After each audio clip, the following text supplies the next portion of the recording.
What's going on, everybody? Samuel Akem here, and I am back with another one. I appreciate you guys for tapping in. A little late this week. I was out of town. I did not pre-record because it would have been Wednesday. I also wanted to give my reaction to the draft, so I didn't want to pre-record. I wanted to wait because I did think about it. I was going to do it, but I decided not to. Want to give my draft reactions. Obviously, got a lot of FCS, a few FCS players in the draft, but I want to just give my broad thoughts about the draft this year. And yeah, so we're going to be talking about the draft. We're going to be obviously talking about the FCS players and some of their combine numbers. Got them all right here in front of me. We're also going to be talking about FCS player stock watch based on the results. So whose stock do I think is rising? Whose stock do I think is falling? Spring ball is beginning for Montana, as well as a whole host of other schools in the next week or two or three. We'll be talking about that. Players opting to wait until Pro Day to get their testing numbers. We're going to talk about that. We might talk about that after the FCS draft topics. And then we're going to talk about hot takes or real talk. And then Zach McKinnell opened up a can of worms this week, and it created a discussion on Twitter. And I want to give my 2 cents about the discussion and weigh in on it. So we're going to be talking about all of that. Please make sure you guys hit the like. Please make sure you guys hit the subscribe button. Please make sure you guys comment down below. And I will catch you guys. I was about to say I'll catch you guys next time, but it's not next time. I will see you guys in just a second. Okay, first things first, the NFL Combine was on this past week. It finished on Sunday, or I think the linemen were on Sunday or Saturday, one of those days. But the Combine was last week. It was a great week of, guys showing their athleticism, guys showing their speed, guys showing their explosion. I mean, guys putting everything that they have on display. This is the day. I talked about it last week. This is the day. I mean, you guys have all trained for this day. All these guys have trained for this day for a very, very long time. Depending on how their strength coaches are. Their strength coaches have probably been, prepping them for this day for a while. But these last 2-3 months that they've been training have been geared all towards this. And despite that, we still had a host of top guys opt out from any testing. Ashton Genty did not test. Cam Ward did not test. Shedeur Sanders did not test. Abdul Carter is dealing with an injury. He did not test. That's just to name a few. Tetairoa McMillan did not test. I mean, there's a bunch of guys that decided to wait and not get their testing numbers at the Pro Day, at the Combine. One thing I think why players do that, and I may not be 100% right, but I think it's a good money play for a lot of these top draft picks is, at the Combine, you're on that laser, man. I don't know how many schools at the FBS level are doing laser Pro Day times. I don't think many schools are. I think over COVID, a lot were trying to because, the Combine wasn't a great opportunity for a lot of people. So a lot of people were trying to get those good times at the Pro Day. But I don't know how many, FBS Pro Days do hand time. But I know that laser can, hey, man, if you ain't moving, that laser will expose you. So I think Tetairoa McMillan may have some speed concerns, some explosion concerns. So I think he chose to wait, give it another month or whenever their Pro Day is. I can't remember if they're doing the collective Big 12 Pro Day. Let me actually see if they're doing that this year, because that was actually pretty cool last year. I wonder how they liked it. Yeah.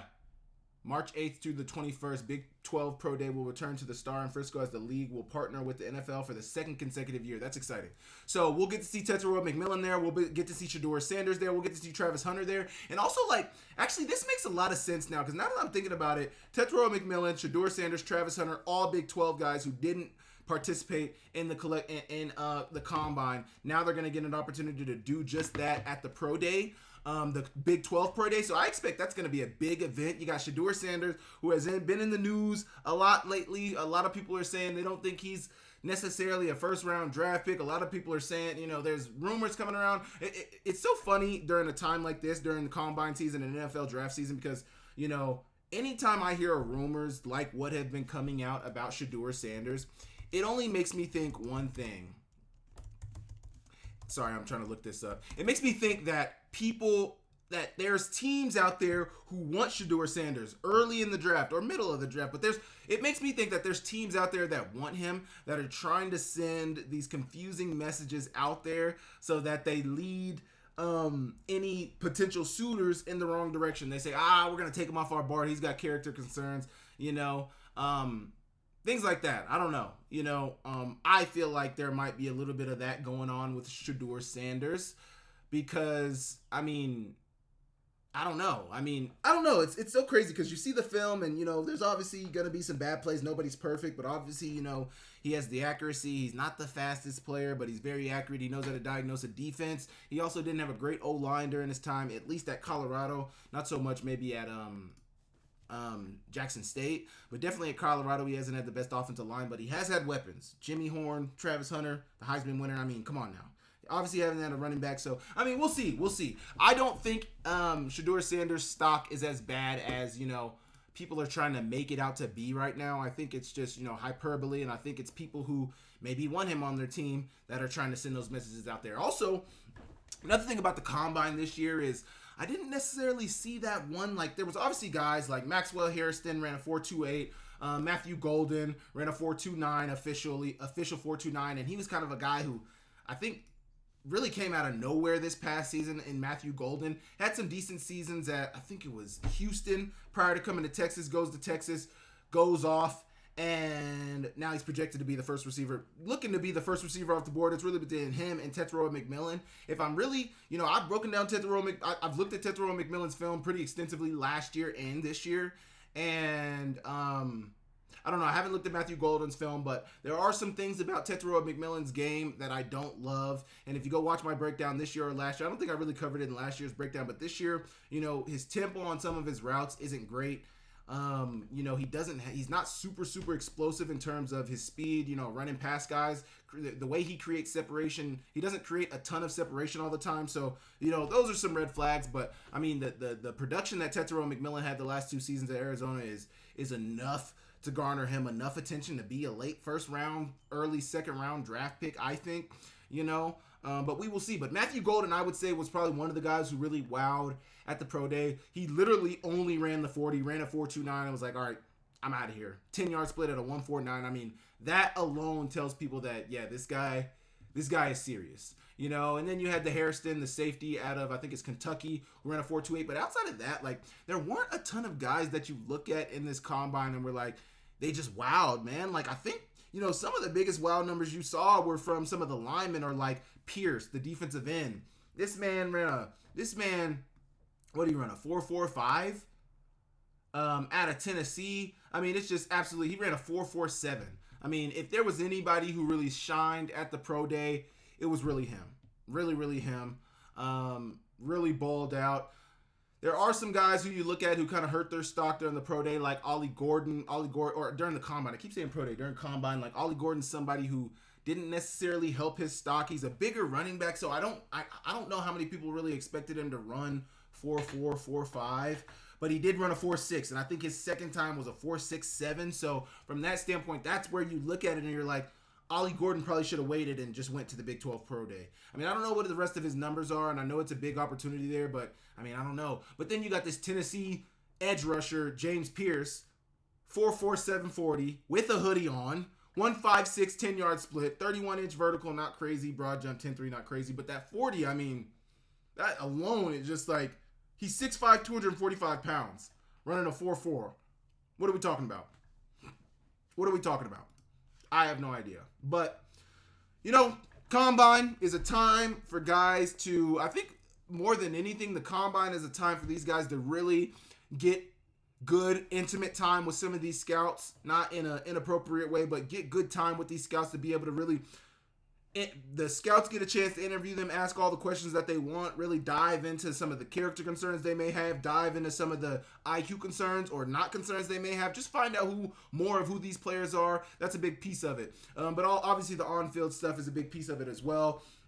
From the quarterback position, from the quarterback standpoint, I don't know, man. It's interesting. You see a lot of Will Howard was catching flack this weekend for some of the things for the way he was throwing. I mean, I don't know if any quarterback necessarily helped their stock at the combine rather than outside of Jackson Dart. I was seeing a lot of reports online that Jackson Dart had done good at the combine and threw well and interviewed well and things like that. So I heard Cam Ward also interviewed well, but I heard the opposite of Shedeur Sanders. I heard that Shedeur Sanders,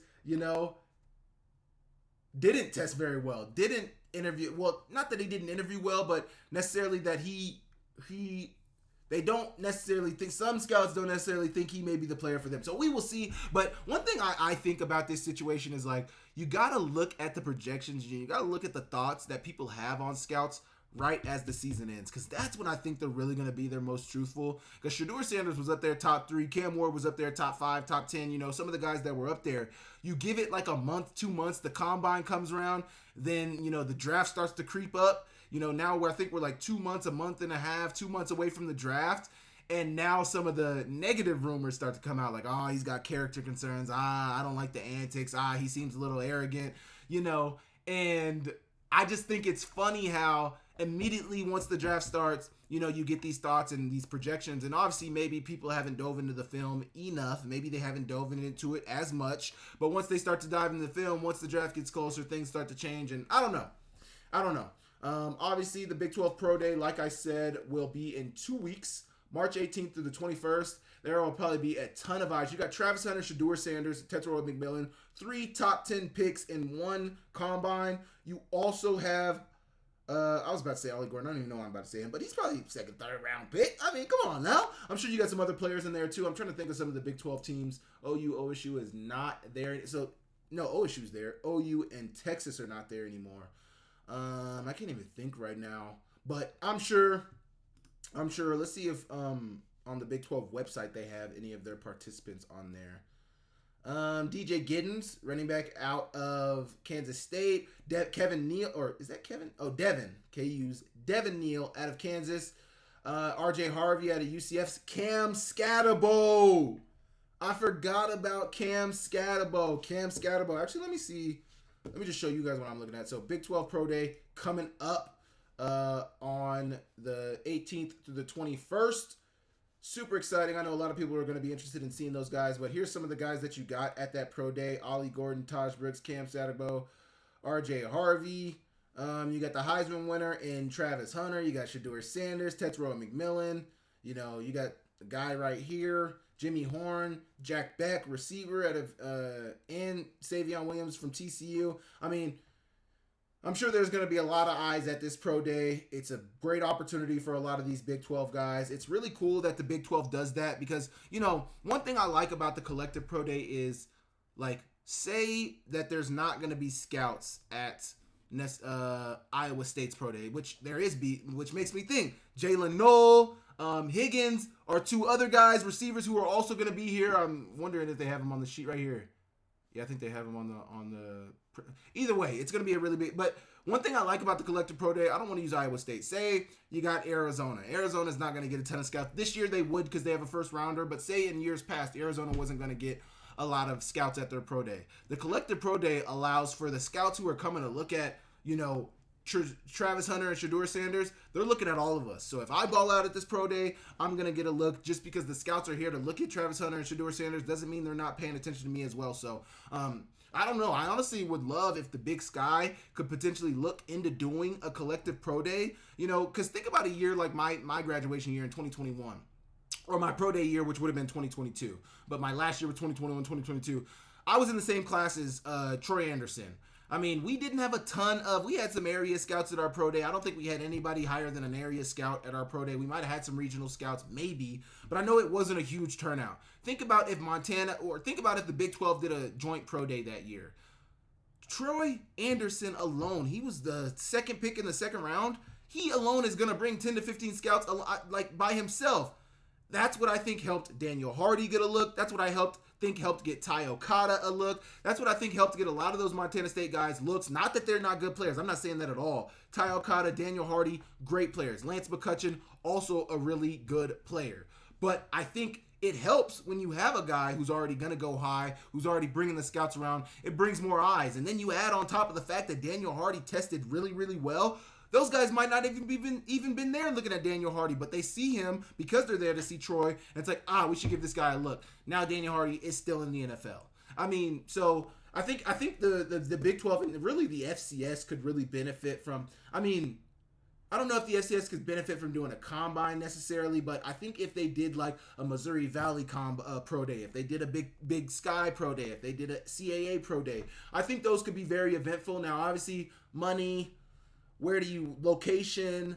I think Vegas could be a really good location for a Big Sky Pro Day. That's kind of, I think, centralized for everybody. Montana, Idaho, Eastern or Washington, Oregon, Nevada, or there's no teams in Nevada. Arizona, Colorado. I think, man, like that Vegas. But then also money comes into play, location. Where are you going to do it at UNLV? It's probably super expensive to rent out UNLV. I don't know. Montana's got an indoor now. That could work, but travel for a lot of people to get up to Montana is kind of tough. So I don't know. I know there's money involved. I know there's logistics that got to take place into that. But I think a collective pro day could be a very eventful thing for some guys out here. So I don't know. Maybe something for the Big Sky to look into. What do you guys think about that? Leave me a comment. But, the Combine was awesome. It wasn't as eventful, in my opinion, as some of the previous Pro Day or Combines. When we had that one guy who really blows it up in every aspect, or a guy who wasn't necessarily on a lot of people's radars and blows it up. Another situation that I want to comment on about the Pro Day. I even have, or the Combine. I'm all over the place. Another comment I had about the Combine. It's so funny to me that Tez Johnson has years and years of film, has played at the top level in his college career for years. Now all of a sudden he puts a 4.55 on at the Combine, and everything else he does goes immediately out the window. I mean, man, that guy is 154. He's too small to be that slow, and I definitely kind of agree with that. From the standpoint of he's too small to be that slow. I mean, at 154 pounds, that is criminally light. I mean, you are a little body. And I'm not even saying that to be disrespectful to Tez Johnson. 154 pounds. I haven't been 154 pounds since I was like in 8th grade. I'm not even BSing. 8th or 9th grade was the last time I was that light. So, I mean, you're talking about a 22, 23-year-old kid who is 154 pounds, 5'8". I mean, and then you don't run super fast. I mean, it just doesn't look great. It just doesn't look great. And, obviously people are going to make a big fuss about it. But, I think it is interesting that he ran that. And I don't think it's something that you just dismiss immediately. But I think, it's kind of twofold. It's like what I always say. It's what I always say. The first thing you need to look at from a prospect is their film. Their film should be the number one indicator of if they are NFL ready or not. Anything outside of the film should be secondary. The film is the film is the test. The film is my resume. The film is my previous work. I mean, any job application, any job offer that I'm going to go and apply for, they're looking at my resume. What have I done? Have I done comparable work at my previous employer that I'm looking to do here in the NFL? Has this kid been successful in college? He has. The numbers, they should mean something, but they shouldn't. I mean, I've seen people say that this makes this guy a UDFA grade when a lot of people had 2nd, 3rd round grades on him. Now they're talking about him not even being drafted. I saw some say 4th, 5th round. I mean, it's just crazy. We are in overreaction season 100%, man. I mean, you got to understand that's where we are, and that's the nature of the business right now. But it's just kind of funny. These guys do 3-4 years of good film, really, really good film. Then they put one bad number, or now with some of the character concerns, I get those, because those really end up sometimes being bigger things. So if a player has character concerns and somebody's willing to wait on that, I understand that. But from testing numbers, and even testing numbers that aren't even that drastic, I mean, if he runs a 4.6, 4.7, I get the sentiment. He's running a 4.5. 4.5 is still fast. You are still moving at 4.5. 4.51 at that. So, I mean, I don't know. We'll see. You guys let me know what you guys think about that in the comments. What are you guys' thoughts about the Combine in general? Did you guys think it was eventful? Did you guys think it was kind of boring? I honestly thought it was kind of boring. We turned it on a few times this weekend, and it didn't really move me, man. Obviously, I was watching the receivers. I watched them very closely, and I'm tapped into all the FCS guys and what they got going on. So, but you guys let me know in the comments what you guys thought about the Combine and what you guys' reactions to the Combine are, and I will move on. Okay, next thing I want to do is I want to talk about the FCS players. who attended the combine, and I want to talk about their numbers and give my reaction to some of the numbers that we saw this weekend. So first things first, we had Max Brosmer, the quarterback, the former quarterback from New Hampshire, who just left Minnesota and is now in, I think he was at the Shrine Bowl, and now he was at the combine. He did not test, but they did get his measurements. He's 6'2", 217 pounds, 31 and a quarter inch arms, and 9.5 inch hands. I don't know really. I know 9 is kind of like the number that they want to see for quarterback hands, and that brings me up another good point. Jalen Milroe having like 8-inch hands at pro day, or not even pro day, at the Senior Bowl. He had like 8-inch something inch hands, 8 and 5/8 inches hands, or whatever. I don't even know how you say that, but then he gets to the combine, he's got over 9-inch hands. It's like, man, either he wasn't. I mean, because I know like when they do the hand, they like take it from the pinky to the thumb, so they're trying to measure like how far. Mine's 11 inches. I don't know what they really look for quarterbacks, but you know, it's so funny that Jalen Milroe, it's so funny that it grew out of nowhere. I mean, I know after the Senior Bowl, his agent was like, "Hey man, like, I ain't gonna lie, that is not a good number. We got to get that up." So they did some work and were able to get his number up, and now he's got 9-inch hands. So we'll see. I don't even know where Jalen Milroe is projected. But back to Max Brosmer. Max Brosmer, 6'2", 217 pounds, 31 and a quarter inch arms, and 9.5 inch hands. Really good for him. I mean, obviously got to wait till the pro day for him at Minnesota, so we'll see him at the Minnesota pro day. Marcus Yarns out of Delaware. He came to Missoula last year in the playoffs. He's 5'11", 193 pounds. Honestly, he's a little heavier and a little bigger than I thought he was. I mean, I honestly thought he was like 5'9", 5'10", and he's probably like 180. But 31 and 1/8 inch arms and 9 and 1/8 inch hands. His 40-yard dash time was a 4.45 with a 1.55 split. His vertical was a 37.5 inch vertical, and his broad was a 10.2. He didn't do anything else. But those are definitely good numbers for Marcus Yarns, somebody coming out of the FCS, somebody looking to make a name for themselves. So really good right there from Marcus Yarns. I'm trying to find his 40 right here, and I'm not finding it. Oh, here he is. Marcus Yarns. Yeah, so he didn't do the 3-cone, he didn't do the 20-yard shuttle, he didn't do the bench press. So he's looking to do that next year. Or not next year, but at the pro day. He's looking to do that at pro day. So a lot of eyes will be on that. I wonder how many scouts he's going to have at his pro day. But next, we got Jackson Hawes, the former tight end out of Georgia Tech and Yale. He is 6'4.5 inches, 253 pounds, 32 and an 1/8 inch arms, and 9 and an 1/8 inch hands. His 40-yard dash time was a 4.8 with a 1.56 split. So that 10-yard split is really good. I think anything like around like 1.55, anything under 1.5 is definitely good. But a 10-yard split around like 1.55, especially for like a tight end, running back, receiver, is a really, really good time. So getting that 1.56 split is really good. He did not do anything else. He just ran the 40. Actually, he did. So my numbers are messed up here. So his vertical was a 34.5 inch vert. His broad was 10.1. His 20-yard shuttle was a 4.4. I don't really know what they want from tight ends, but I think 4.4 is pretty good.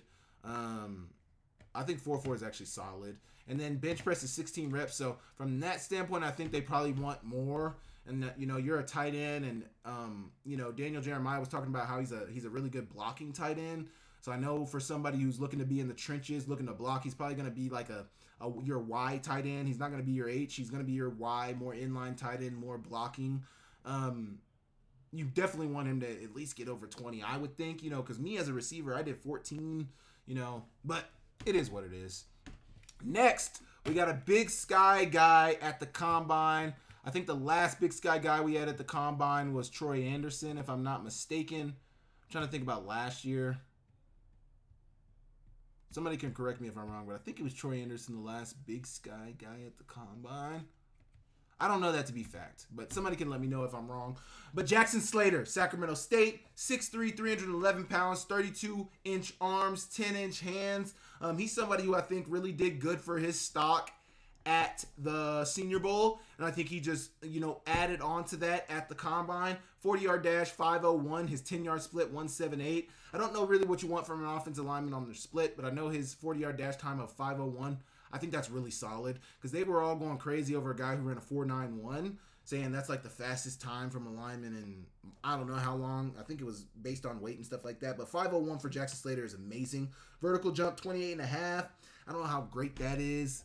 I'm not, I don't know much about what you want to look for linemen. I think if anybody, the film is going to tell the real story, I think it's linemen. It's like linemen and specialists, Those are guys that yeah, sure, you want to see their arms. You want to see, I think the measurables in terms of height, hands, arms are big for linemen. But I think the testing numbers only hold so much weight unless they're just really, really bad. I think you can only, judge the testing numbers so much. But vertical jump 28.5, broad jump 9-foot broad jump. Bench press 31 reps, which is the most of all FCS linemen for Jackson Slater. Love to see that from a Big Sky guy. So that's Jackson Slater. Those are his numbers. I think he's somebody who really, really has helped his draft stock. Now, I don't know where he's projected at. I can look him up right here.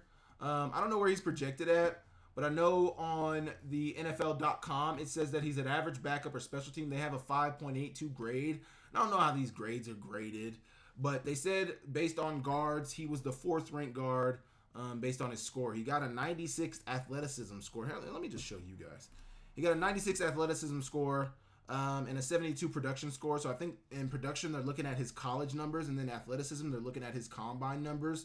So pretty good numbers. I mean, I think he's somebody who really, really has helped his draft stock, and I cannot wait to see, what he's able to do at the NFL level. I can't wait to see where he goes.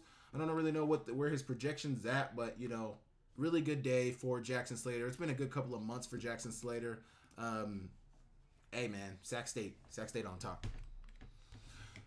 Next, you got Charles Grant, who did not test a ton. He only did the bench press. Charles Grant from William & Mary. He's 6'5", 311 pounds, 34 and 3/4 of an inch arms, and 10 and 1/4 of an inch hands, with 19 bench press reps. I know that's honestly not great for a lineman. I would love for my lineman to get at least 25 to 30 reps on the bench at minimum. I mean, I don't know. It's kind of tough. I mean, I know Jackson Slater had 31, but I mean, I don't know. I would love for a lineman to get at least, 20. At least 20. I mean, 19 is crazy, but 20. At least 20. But he got 19 reps. Obviously he's probably saving it for the pro day. So we'll see from Charles Grant. We'll have to wait and see. The jury's still out. The jury's still out on Charles Grant. The jury's still out on him. Still out on him. Let's go bench. Yeah, because that's all he did. Trying to see what his projection is. They might not have a projection for him because they think this guy's an eventual starter. Got a 6.21 prospect grade, athleticism score of 82, production score of 86, so a little higher production score than Jackson Slater, but a lower athleticism score for a total score of 80. I think Jackson Slater was, I can't even remember, man. My memory is so shot. But, I mean, people obviously think pretty highly of this guy, so a lot of eyes will be locked in on him for pro day. Next, we have Jalen Travis. Jalen Travis out of Iowa State. He was formerly of Princeton, so former FCS guy, 1 year out of the FBS. He still gets that FCS tag. He measured in at 6'8". My goodness, 338 pounds, 34 and 7/8 inches arms, and 10.5-inch hands. I mean, this dude is a monster. The size, he's got it. 40-yard dash, 5.14. 10-yard split is a 1.8. His vert was a 35, so showing, significantly more explosion than that of what, not significantly more, but the vertical jump is higher than Jackson Slater. The broad jump was a 9 foot 4 inches, and the bench press was 26 reps. So really, I think that bench press is pretty solid. But then you look at his score breakdown. So his production score is a 60, and his athleticism score is an 87, which brings him to a 71. So I don't really know what the production, how you break down the production score. I don't know, but, yeah, not great production, really good athleticism. hopefully they hope that they could turn him into something and make him into a great player. So we'll see where he goes. But his prospect grade is a 5. I don't know why I don't just share this with you guys. It's a 5.68. Candidate for bottom of roster or practice squad. That's on ESPN. And obviously, you got to take this with a grain of salt because these guys don't always know what they're talking about. We're not going to act like these guys are pros. They, sometimes they get it wrong. A lot of times they get it wrong. So it's not a perfect science, but, there's a lot of data. I know there's a lot of data and analytics that go on all of this stuff. So I wouldn't completely discount it, but, you shouldn't put all your weight into that, because at the end of the day, you bring somebody in, they wow you, and next thing you know, who knows? Who knows? So next we got Carson Vincent out of Alabama A&M at 6'7", 314 pounds, 34.5-inch arms, and 10.25-inch hands. His 10-yard dash was a 5, or his 40-yard dash was a 5.12 with a 10-yard split of 1.8. His vertical jump 28.5 feet, 28.5 inches actually.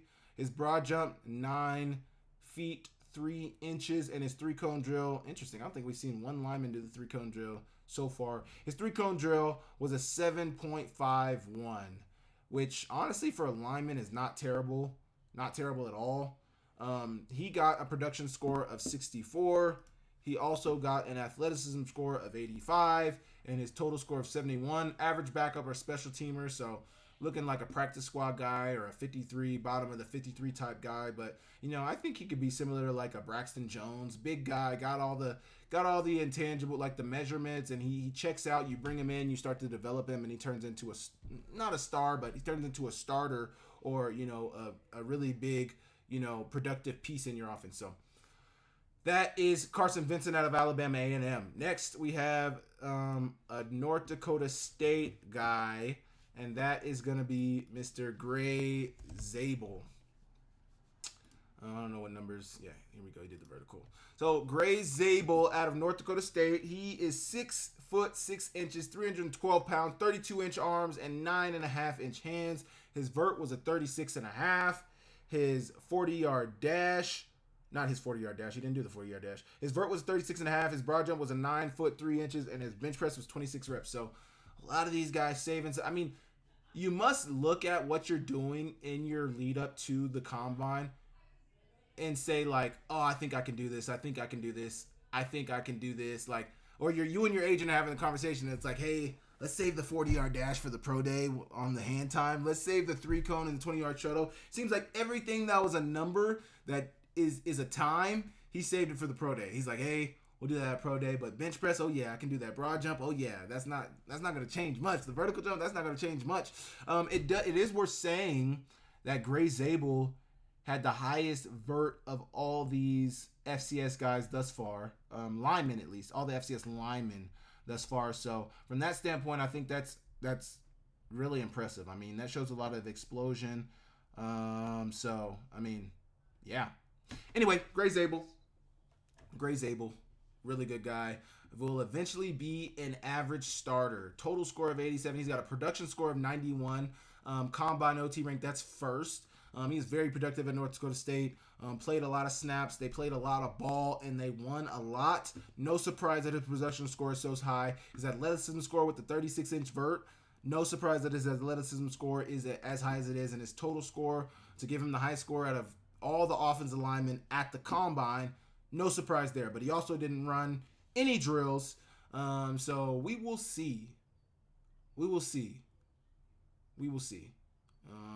Like to see some of the weaknesses and strengths there too. But okay, next we have, after Gray Zabel, we got Torricelli Simpkins, another FCS lineman who is looking to get his name called during the draft in Wisconsin this week. He ran, so first off, let's talk about his measurables. He's South Carolina, formerly of North Carolina Central, so stayed kind of in the area. Formerly an HBCU guy, now an SEC guy. 6'5", 312 pounds, 32 3/8-inch arms, and 10 1/8-inch hands. He ran a 40 of 5 seconds and 45.45 seconds. His 10-yard split was a 1.84. His vert was a 29-inch vertical. His broad jump was a 9 foot 2 inch Yeah, 9'2" broad jump. So, obviously, like a lot of these other guys, the 3-cone, the 20-yard shuttle, I will say he did a vast majority of the drills, saving the 3-cone, 20-yard, and the bench press. I think that's interesting that he's saving the bench press because I think, a lot of times with the linemen, you usually see them do the bench press. Either he's dealing with an injury or he just doesn't feel very strong about his number, but he ain't trying to let you guys know what his bench press is right now. Production score of 60, an athleticism score of 69, and a total score of 62 for Torres Ellis Simpkins. They see him as an average backup or special teamer. I don't know much about this guy, but, those are decent numbers. He's a big guy. 6'5" is obviously really, really big. His arms are, I wouldn't say short. I think a lot of the guys are around 32 inch. Some of them are in the 34 range. But I think for a lineman, it's probably around 34, 33, 32 where you want him at. So, he checks out. Obviously, like I've said for most of these guys, the pro day will tell us the true story. So, we will wait and see for his pro day to see what he's able to do. Next, we have Mr. David Walker. This is somebody who I think really burst onto the scene. I can't remember actually if he was the Buck Buchanan Award winner. Let me look that up.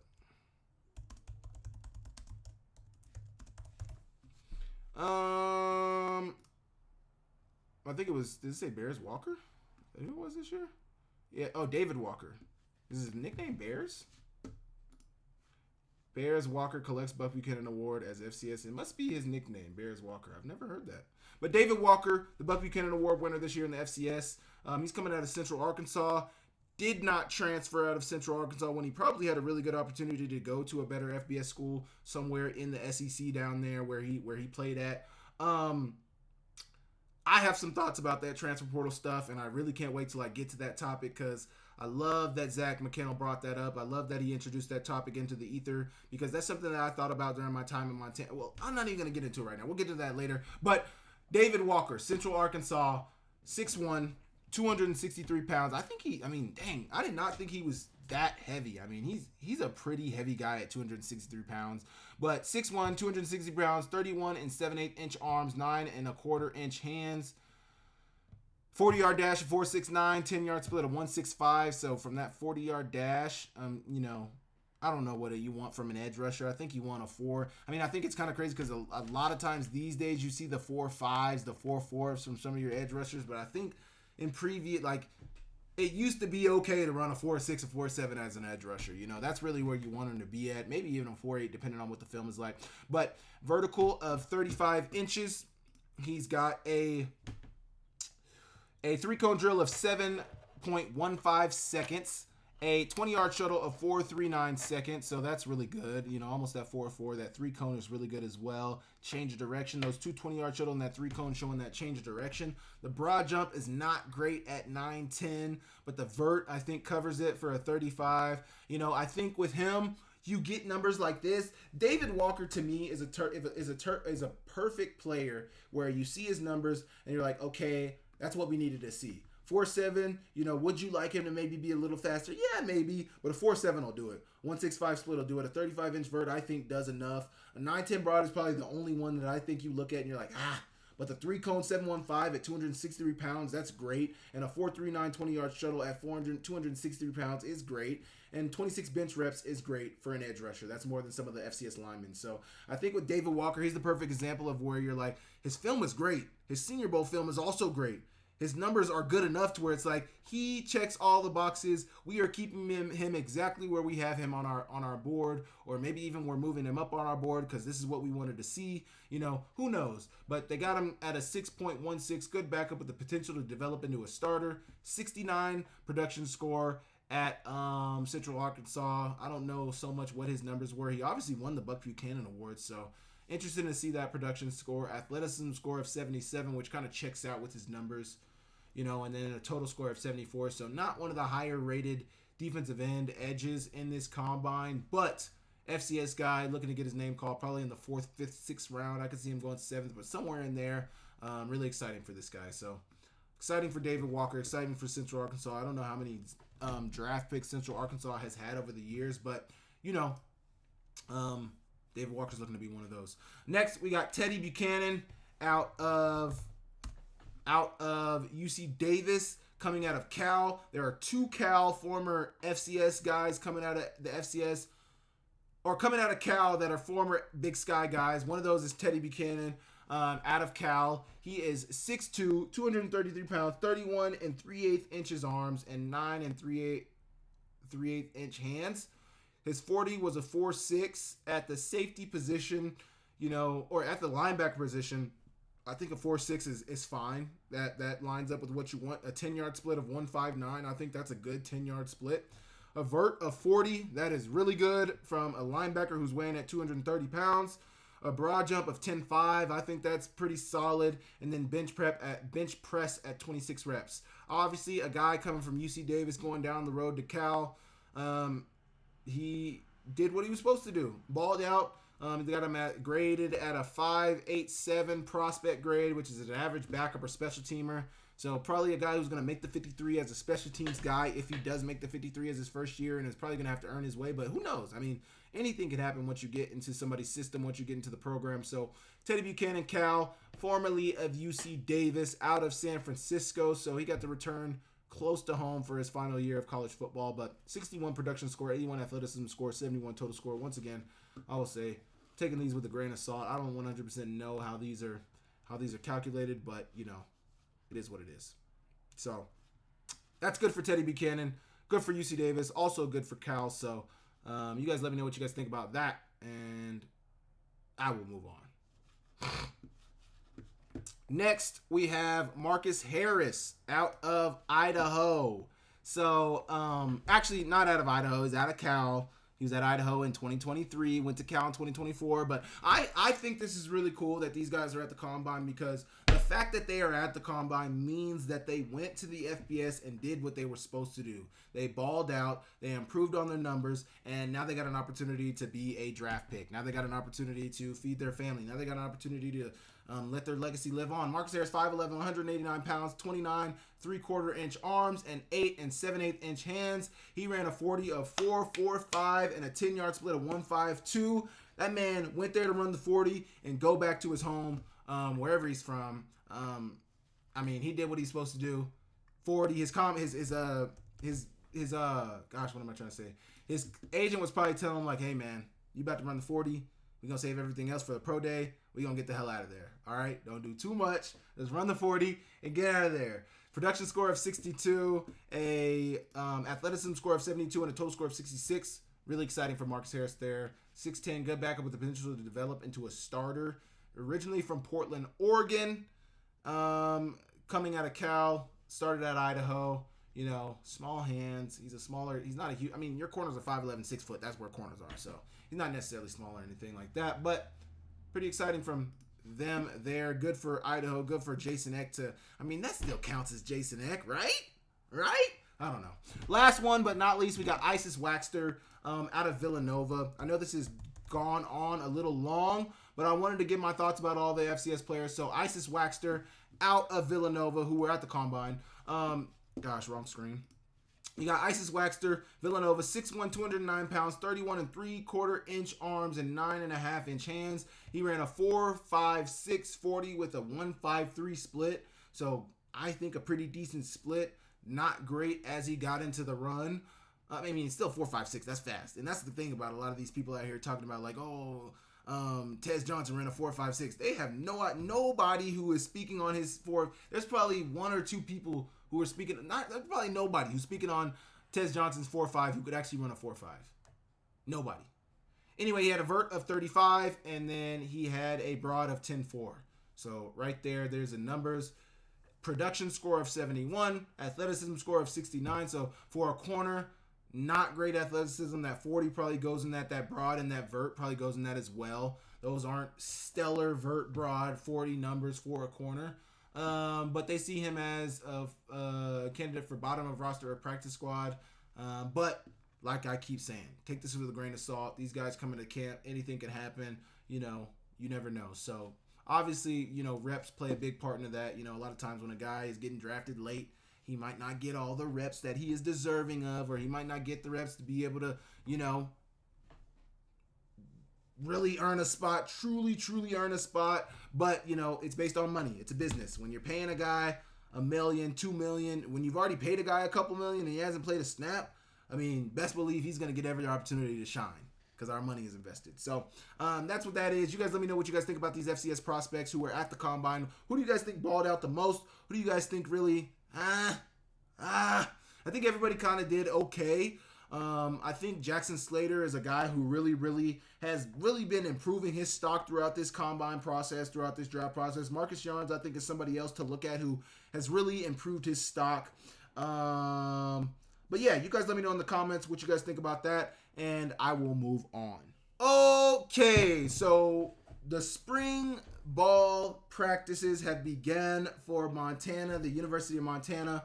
And I have a few questions that I want to ask. What are Montana's biggest needs this offseason? Receivers. You're losing 3 receivers, Aaron Fonts, Junior Bergen, and Keelan White. Who is going to replace them? You also lost Sawyer Racanelli. Who is going to be a replacement? You got Booby, Drew Deck in there. You have, I don't know who else you have outside of Drew Deck. I know you got some young guys. You got Brooks Davis. You got, the guy who played last year, number 85, I'm blanking on his name. Apologies to you for forgetting your name. But you got some guys in there who look like they can do something, but what does the development look like? What is their reps in practice? What is the spring ball going to look like? This is a really big period for Montana. This is a year where I think the Big Sky is really wide open. So I think this is a year that Montana could really, establish themselves potentially as a team to be reckoned with. But their biggest needs are definitely receiver. Another big need is defense. All over the defense you look and they have holes on that defense. The corner position is a position of need. The safety position, I think, is a position of need. The linebacker position, I think, is a position of need. The defensive line, the defense was not great in 2024. If there is ever a need for Montana in 2025, it is the defense. They need a whole revamping. I think they might even need to scrap the 3-3-5, in my opinion. But, what do I know? I just don't think the 3-3-5 is really it. I know you went to the Natty with it in 2024, 2023, but I just don't think that way of running your defense, especially when you don't have a lot of big bodies to run that defense, I just don't think it works out. And I think we've had a big enough sample size with Houck back at Montana running the 3-3-5. I also think we've seen enough teams successfully run the 4-2-5 or 4-3. Montana State, North Dakota State, South Dakota State, teams that are winning a ton of ball. I think they are giving you the blueprint for, and granted, the 3-3-5, it worked. And it's not completely bad. There's years where Montana, even when I was there, we've had some of the top defenses with the 3-3-5. So I'm not completely trying to discount it, but I think there's some things that could be improved with a potentially a 4-2-5 defense, or maybe even a 3-4 defense. What do I know? I'm just a lowly former football player, who's now in the media. So don't listen to me, but we will see. We will see. But the definitely big need for Montana is defense. So during the spring game and some of these spring practices, I'll be very interested to see how the defense looks and how things look for all of them. So that'll be that. But yeah. So but what are some of the biggest strengths for Montana this offseason? What are some of their strengths? If you could think of a position where Montana doesn't need help at, where do you think that is? And if I had to say myself, there's only one position where Montana doesn't need help this offseason, in my humble opinion, and that is the running back position. Obviously they have quarterbacks, and they're gonna find a quarterback throughout this spring ball and offseason period and training camp in the fall.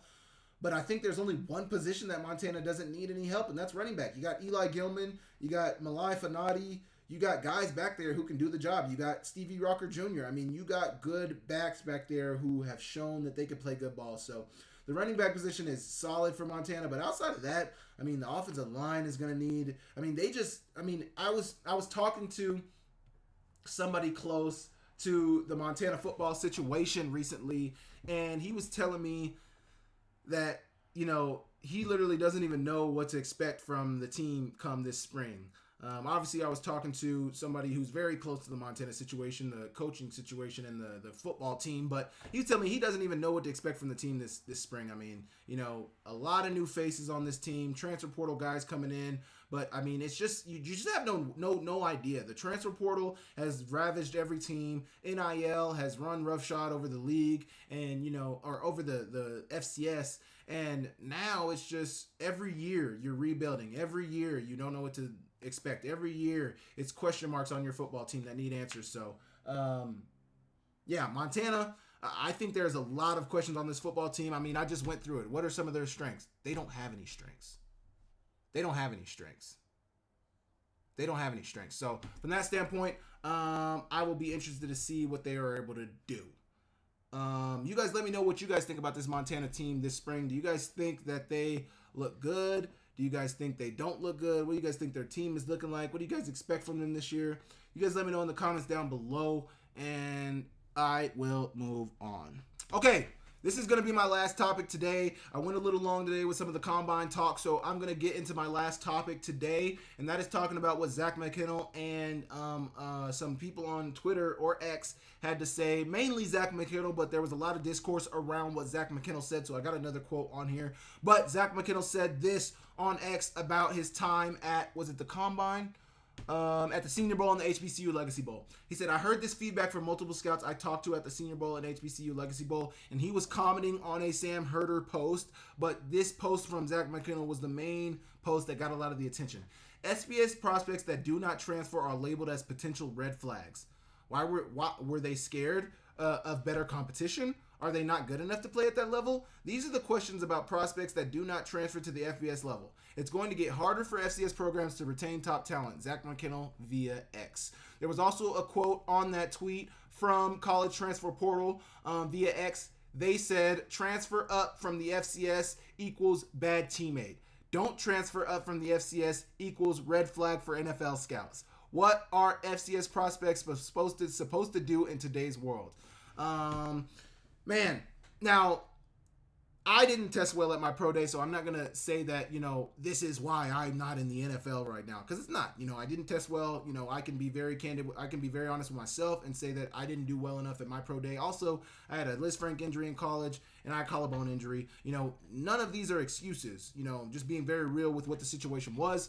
But with that, I had the opportunity to transfer over COVID, and, I had some scouts telling me that was going to be detrimental for me if I stayed. One scout I can think of in particular, I'm not going to say his name, but there was a scout who was very well respected in the business. He told me that you need to transfer. You need to go to an FBS school. Staying at Montana is not going to help you. I decided to stay at Montana. I decided to be loyal to the soil, to the people who were loyal to me. And, not to say it hurt or helped me. I didn't have a great year in 2021. So from that standpoint, it didn't help me at all. Had I had 600 yards at the FBS level, that probably does more for my stock than me having 600 yards at the FCS level. Almost 700, but still. Me having less than stellar stats at the FCS level does nothing for me. And I think that's what a lot of these guys and a lot of these scouts are saying is, one, are you scared of competition? No, necessarily they might not be scared, because I wasn't necessarily scared of competition. I was recovering from an injury. Also, I wanted to be loyal to Montana and be loyal to the school that bet on me in the first place. Also, it's not even that you're scared of competition. At least I can speak to this because I've been in this situation. It's not even that you're scared of the competition. You're scared of the portal.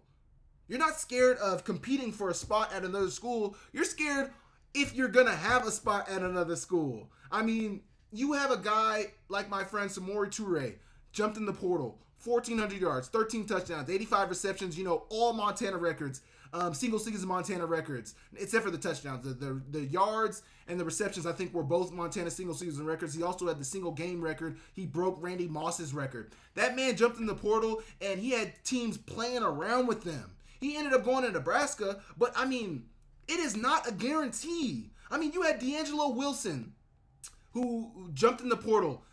He had more stats. His stats were better than Moore's. He was the only player who was better than Samori in 2021 or 2019. It was 2019. He jumped in the portal, ended up at Western Kentucky, never played another down. And I don't even know if he's still playing ball to this day. So it's not to say that you're scared, but it's a situation where it's like, if I jump in this portal, am I gonna be accepted somewhere else? And if I don't, is my spot in Montana gonna be here? So it's not even that, me coming off an injury, I was concerned about teams being scared of picking me up because I came off injury. I think a school would have got me.